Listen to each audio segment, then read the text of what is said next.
Assalamualaikum warahmatullahi wabarakatuh. Alhamdulillah wassalatu wassalamu ala rasulillah wa ala alihi wa sahbihi wa mawala. Wala hawla wala quwwata illa billah. Hadirin yang dimuliakan Allah Subhanahu wa ta'ala, semestinya senantiasa kita mengingati, merenungi bahwasanya kita ini dalam satu perjalanan yang terus menerus tanpa ada henti-hentinya, perjalanan menuju akhirat yang kekal abadi selama-lamanya. Perjalanan ini tidak akan berhenti sebelum manusia sebagian ke surga dan sebagian ke neraka. Maka janganlah terkesan dengan kejadian-kejadian di sekitar kita. Janganlah terkesan dengan apa yang kita lihat dalam perjalanan ini. Senantiasa kita melihat ke depan. Yang mulia baginda Muhammad sallallahu alaihi wasallam telah menunggu kita di sana. Akan datang masa-masa yang berat, kata baginda Nabi kepada para sahabat. Akan datang zaman kepemimpinan yang tidak baik. Maka para sahabat bertanya, kalau terjadi yang demikian, apakah yang engkau pesankan kepada kami ya Rasulullah? Maka baginda Nabi mengatakan, isbiru hatta talquni alal haud. Bersabarlah kamu sehingga kamu berjumpa denganku di telaga Kausar. Hadirin yang dimuliakan Allah Subhanahu wa ta'ala, memang perjalanan hidup di dunia ini penuh dengan rintangan, penuh dengan ujian dan rintangan. La ya'ti zamanun illa wa ma ba'dahu syarrun minhu. Tidak akan datang zaman kecuali zaman setelahnya lebih berat lagi, lebih buruk lagi. Maka kita mesti menghadapi zaman dengan waspada dan hati-hati. Akan datang suatu zaman yang tidak akan selamat pada zaman itu kecuali orang yang berdoa dan menangis kepada Allah seperti tangisannya orang yang tenggelam di tengah lautan.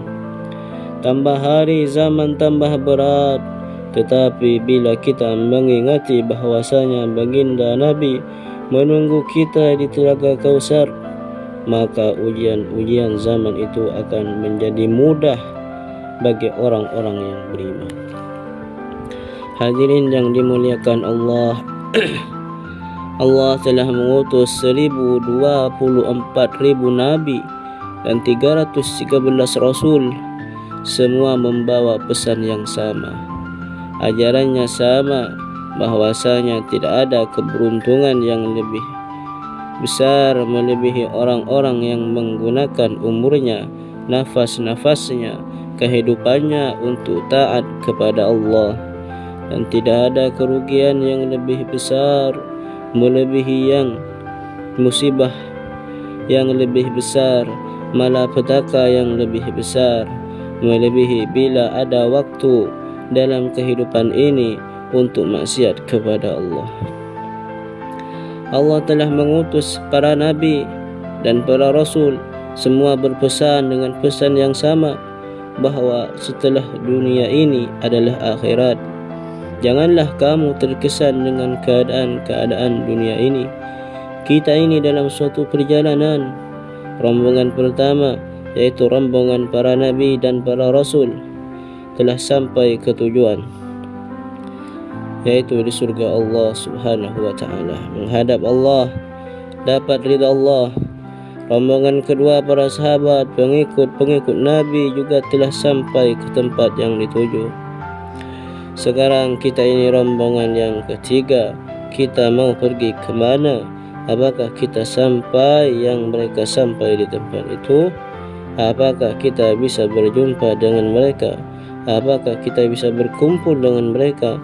Man ahya sunnati faqad ahabbani wa man ahabbani kana ma'ya fil jannah.